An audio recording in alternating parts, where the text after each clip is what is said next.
આજના આ બે પ્રસંગો છે. એક તો આપણા અઢી દિવસના પારણા હતા જે તથા અમારા માતુશ્રી શ્રી સવિતાબેન છગનભાઈ ગોંડલિયા પૌષ્ટિક આહાર સેવા સેતુ, આ બંને કાર્યક્રમ માટે ઉપસ્થિત જે સુરત, અમદાવાદ અને બીજા શહેરોમાંથી જે મહેમાન આવ્યા છે એ અને ગામના ભાઈઓ તથા બહેનો, આજનો આ કાર્યક્રમ એટલો આનંદનો છે કે જેમાં બે કાર્યક્રમો મોજૂદ થયા છે.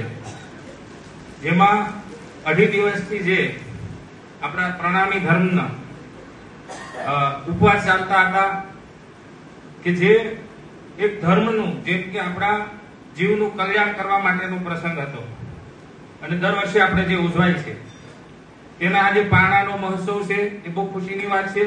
સાથે સાથે જે ટિફિન વ્યવસ્થાનો કાર્યક્રમ આપણે ગોઠવ્યો.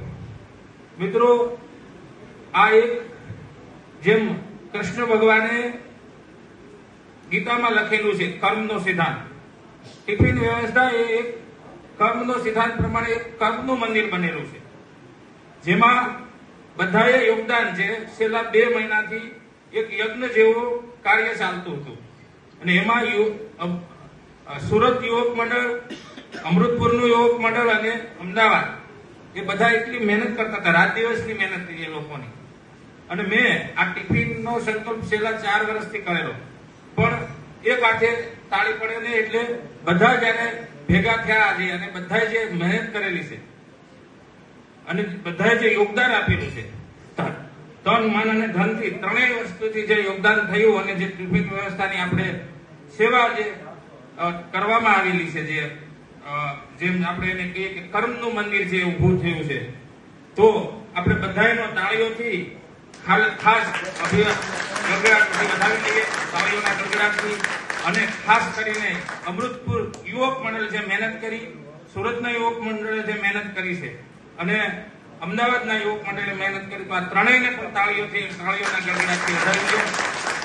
અને આગળ આ જે ટિફિન વ્યવસ્થા છે એ આપણે ચાલુ રાખવાની છે અને એમાં અમારું એનસીસી ગ્રુપ હજી પણ આના પછીના વર્ષમાં પણ જરૂર પડે તો અડીખમ ઊભું છે એવું હું આજે તમને આહવાન કરું છું.